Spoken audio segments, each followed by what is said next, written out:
We're now listening to the Dee Hankins Show. Life, curveballs, home runs, the Dee Hankins Show. Are you ready? Let's go.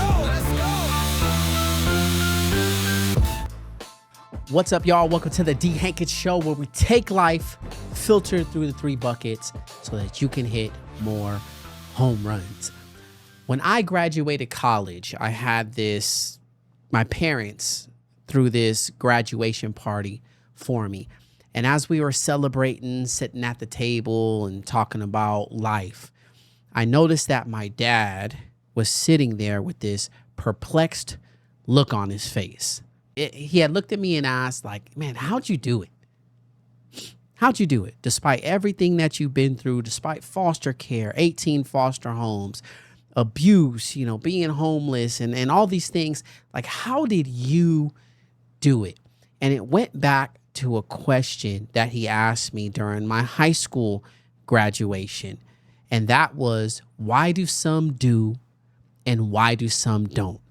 Meaning, here I was, top of my class-ish, again, my 12th foster home at the time, just a lot of things that I had to deal with growing up. And here I was graduating high school and then going on to college. I went straight to California State University, Long Beach. I was awarded by my community for resilience, and I was voted most likely to be famous by my classmates. I had a good group of friends. I was a Hall of Fame, Walnut High School athlete. Just a whole resume of really great stuff, but a very, very dark background. And so he asked me, why do some do and why do some don't? And at the time, it was a rhetorical question, but it stuck with me. And it's actually the question that started me on this whole speaker journey anyway. So while I was in college, I must admit, when I first got to college, I was completely lost. It was the first time, I didn't have, like a social worker or anything to fall back on. So I was completely lost. But my counselor was telling me, hey, you got to have a system in place if you want to graduate. My goal was to graduate in 4 years. I was running track at that time. I was going to be a new dad, so there was a lot of things going on in my life. And my counselor was telling me you have to have systems in place if you want to be successful in college and graduate in 4 years. And she planned it all out for me. You're going to have to take Friday classes. You're going to have a full schedule. You might have to do some summer classes or winter classes if you fall behind. And she set me up pretty well. Well, during my freshman year, I did a little private research party. At that time, there were some really big names in success, whether it be celebrities or tech or some really cool things coming out in 2005, 2006.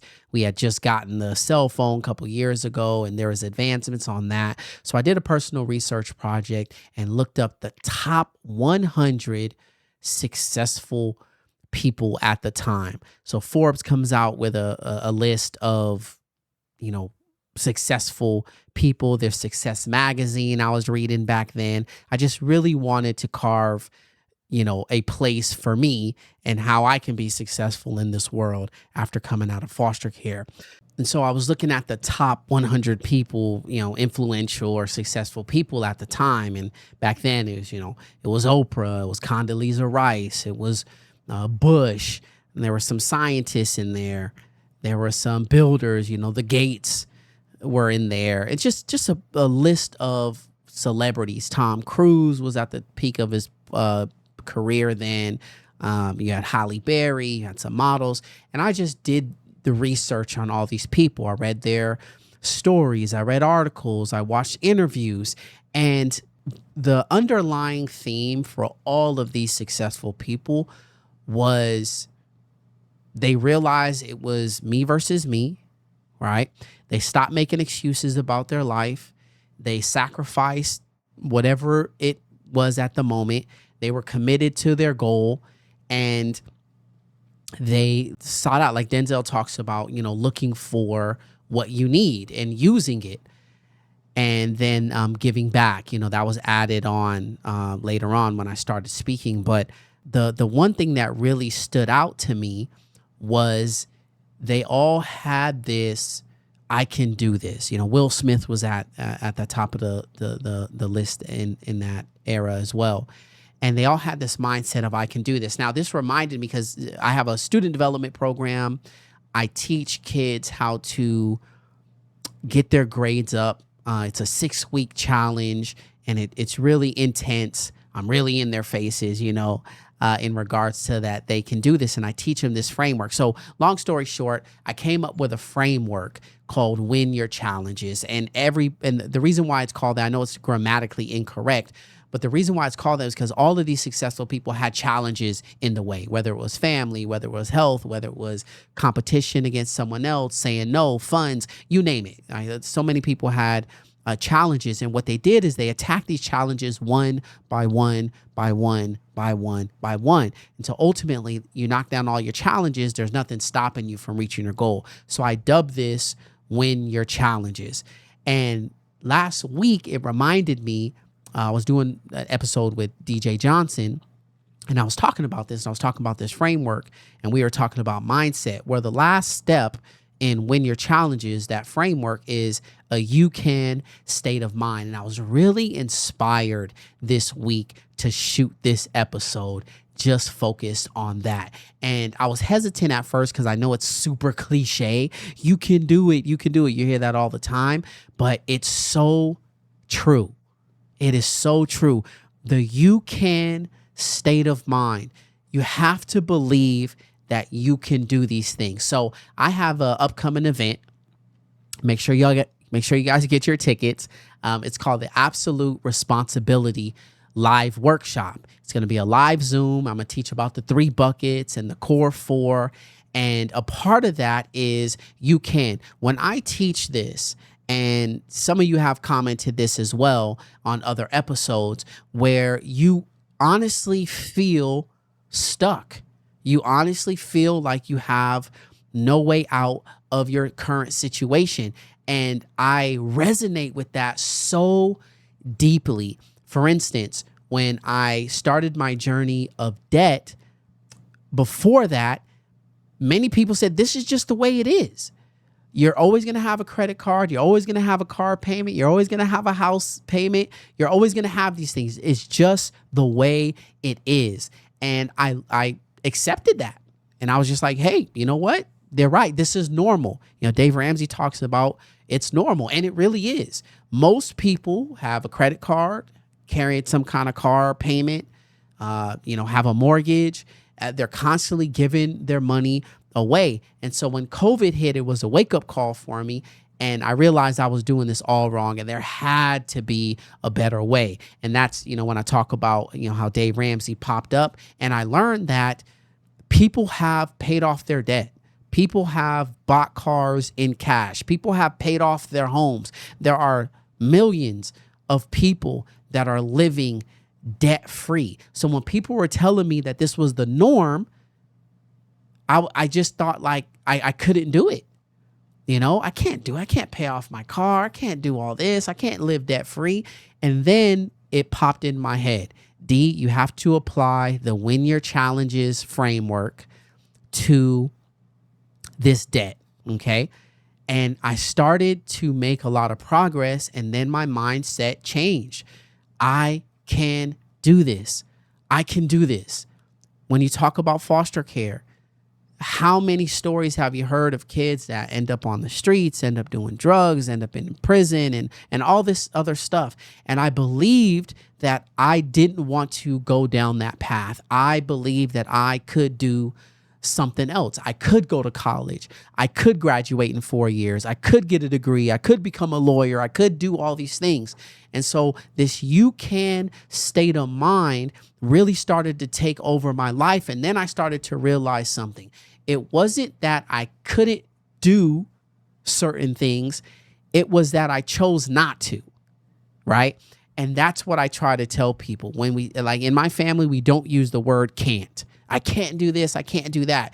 No, you don't want to do it, or you've never tried. I teach my kids that. Don't say you can't. you've never tried. Okay. Like my son right now, he's 11. Physically, there's not many 11-year-olds that can dunk on a regulation basketball court. That is a physical limitation. But because his muscles aren't developed, because he hasn't practiced jumping, because he hasn't done those things. Now, is he going to be doing 360s, on a regulation court at 11 years old? The probability of that, no. However, as you continue to grow, as you continue to go more towards your goal, is dunking in his future? Yeah, it can be if he works that way, right? If he's committed to it, if he sacrifices some things, if he realizes, this is something that I really want to do. And I say all that to say, for those of you watching, you can change your life. This is what that 3-bucket philosophy is all about. This is what this podcast is all about. I've been thinking about doing a podcast since 2020, right? Even before then, even when podcasts I just never did it because I'm like, I don't have the equipment. I have blah, blah, blah, this and that. Well, I started to change my mindset and go, you know what? I can do a podcast. I can do it. I will do it. And then I started to inch my way to these goals. Went to a podcast summit, learned all I can. And then I started, and here we are in the 39th episode. It's almost been a year. I'm closer to it being a year than I was before. And it is all just because I thought about this mindset. You can state of mind. So again, if you're listening to this, if you're consistently listening to this, and you're really struggling with something like, man, whether it's your debt, a bad relationship, work, you're at a job, things like that. If you really want to change, you can. You just have to believe it. And it leaves a sour taste in my mouth because we hear that so many times. It is cliche, but it works. It works. You just have to trust the process, and you have to put these systems in place, which is what this podcast is all about, because it's been done before. And I'm always reminded of the book I believe it's in Ecclesiastes, where King Solomon says, there's nothing new under the sun. What has been done will be done before. Or what has been done will be done again. And so it's just like, man, when I look at people that have strived, healed from an illness, it can be done. That should add into your you can state of mind bank. When you see people that are paid off hundreds of thousands of dollars of debt, and you're staring down the barrel of $100,000 of debt, that should go into your you can state of mind bank. When you see people who have had horrific relationship stories of domestic violence and abuse and all kinds of things that they have gotten out, remarried, and found love, you have to put a penny, a coin in your you can state of mind bank. There's so many things that you can accomplish in this world if you just believe that you can do it. Okay? But you have to put in the work. There are certain things where, because I have to be a realist, where you have to compete, okay? And trust me and believe, there's always someone outworking you. There's always someone taller than you. There's always someone faster than you. There's always someone, with more money than you. There's always someone doing that. But when you compare, it robs you from your you can state of mind. So don't compare. Just do the best that you can. A lot of kids have NBA dreams. I can make it to the NBA. I can make it to the NBA. And sure, you can make it to the NBA. That is a possibility for sure. But you have to outwork your competition. And some people aren't willing to do that. Kobe Bryant talks about that all the time. In his Mamba Mentality book, he talks about, a lot of people want, but a lot of people aren't willing to put in the work or put the systems in place, take a good look at their core 4 and their 3 buckets and say, okay, what am I willing to give up? Am I willing to get up at 4 a.m, work out for 2 hours, go home, spend a little time with my family, eat lunch, come back, work out for another 2 hours, go home, take a little nap, come back, work out for another 2 hours? Am I willing to do that? And if you're not willing to do that, then You rob yourself of this you can state of mind. If you're not willing, if you're looking at your debt and you're not willing so basically, well, I'm getting ahead of myself. This is what I really want to say. When you get into a you can state of mind and you start putting these systems in place to pay off your debt, to, work on your relationship, to work on yourself, to lose weight, to do all those things, there are things that you're going to have to sacrifice. And so therefore you have to choose what hard road you're going to go down. Okay. Everything is hard. Being out of shape, pre-diabetic, on medication, in the hospital all the time, that's hard. Going to the gym when you don't want to, eating bland foods, saying no to certain things, that's also hard, right? But you can do both. You can be out of shape, in debt, have a crummy life, hate your job, hate your life. You can do that. Okay? But you also can change it. In every facet, man, every facet of your life, you can change if you're willing to put in the work, if you're willing to have that you can state of mind that constantly reminds you that you can do this. Day 1 turns into day 15. Day 15 turns into day 50. Day 50 turns into a day 100. Day 100 turns into day 1000. DJ Johnson was talking about how he has worked out for 2,000 days. And in those 2,000 days, he was only motivated to go to the gym about 30 of them. But in those 2,000 days, he has changed his physique. He has won competitions. He has set routines and boundaries. He has cleared more time for his family and friends. Like, things have changed, but he believed that he can do it. And it really inspired me to shoot this episode today. It really inspired me. I know it's going to be short, but I just want all of my listeners to know you can. You can. And it breaks my heart for the people who feel like they can't. It breaks my heart for the people who are stuck in hopelessness. And hopelessness is the world's most dangerous place to be. They've closed the door on themselves. They closed the door on hope. And I don't want you all to lose hope, especially in a time like this. Especially in a time like this. It is time for all of us to collectively sit down, look at ourselves in the mirror, and tell ourselves that we need to change the things that are not good in our lives, whatever that may be, whether that's your spiritual core, whether that's your physical core, whether that's your, financial core, your physical core, or your mental core. It is time, and the time is now, because time does not wait for anyone. The weeks just keep going by quick and fast and in a hurry. Okay. So, man, like I said, I was just inspired. I wanted to shoot this episode. I wanted to make it real and raw for you and just let you know that this week, today, after this episode, I really want you to start telling yourself that you can. Look at the hard stuff in your core 4 and start saying, I can do this. Believe it. And every single day, do something to reach that goal. Every single day, do something to reach that goal. Look, y'all, again, short episode. Thank y'all for rocking with me. Thank y'all for tuning in.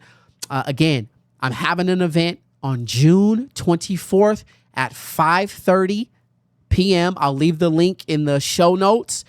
It is called the Absolute Responsibility Live Workshop, where I'm going to teach you how to put these systems in place so we can start taking absolute responsibility for our lives. We can get back into the driver's seat. If you're tired of being sick, if you're tired of being exhausted, if you're tired of being broke, and you're tired of feeling like the world is just constantly beating you down, then this is the place that you want to be. Invest in yourself, invest in your future, figure out how you can filter life through the 3 buckets and stay in bucket number 1 so you can become an official member of the Bucket 1 gang, where we stop making excuses, we stop blaming, we stop getting frustrated with things that are out of our control, and we start